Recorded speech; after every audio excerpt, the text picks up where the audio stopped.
Hey everyone, welcome back to our channel. Today I'm going to show you how to transfer money from WeChat to Alipay.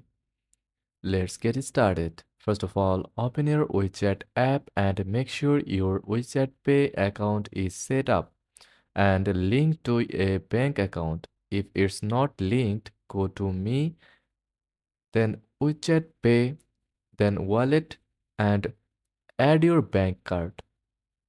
Transfer the amount you want to your linked bank account, just tap balance, withdraw, then select your bank card, confirm the amount, and the funds will move to your bank account.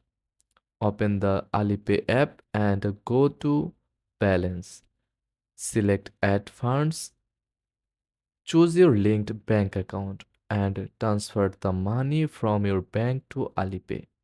And that's it. Your money is now available in your Alipay account, ready to use for payments or transfers. Thanks for watching.